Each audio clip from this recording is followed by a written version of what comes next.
આજે તમારી સાથે એક રમૂજી ઘટના વહેંચું છું. આપણે બધા જાણીએ છીએ કે આખા વિશ્વમાં 129 દેશોમાં ગુજરાતીઓ છે. અમેરિકામાં 70 લાખ ભારતીયો છે, એમાંથી 35% તો આપણા ગુજરાતીઓ છે.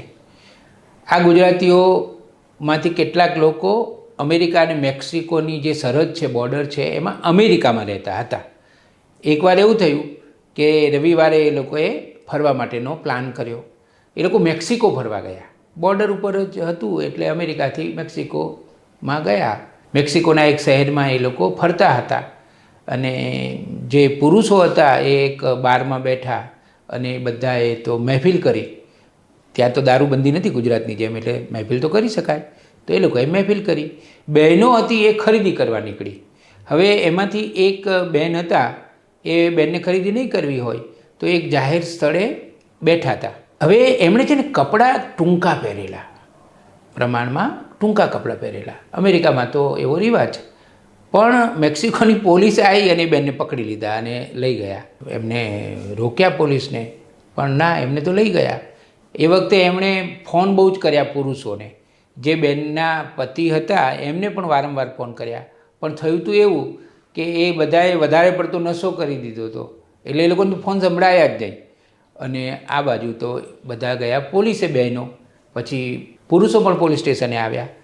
હવે પોલીસે જે ગુનો નોંધ્યો હતો ને, જબરજસ્ત ગુનો હતો.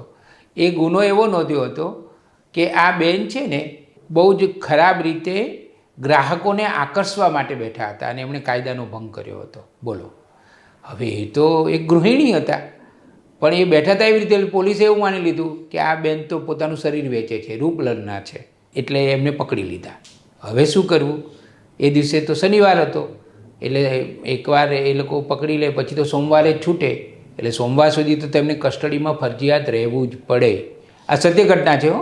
પછી બધા તો ચિંતામાં પડી ગયા અને એ જે બહેન હતા એ બહેનનો દીકરાને પણ ફોન કર્યો અને દીકરો પણ તાત્કાલિક કાર લઈને નીકળી ગયો અને ત્યાં આવવા માટે, ને આવું બધું થયું.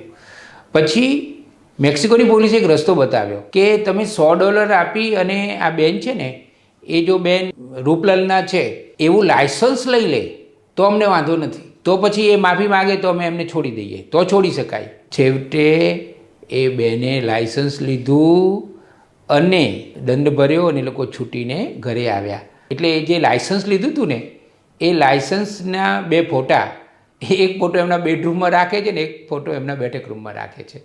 એટલે જે દરિયાપારના ગુજરાતીઓ છે, ગુજરાતી ડાયસ્પોરા, NRG, એમના જીવનમાં ક્યારેક આવું પણ બનતું હોય છે.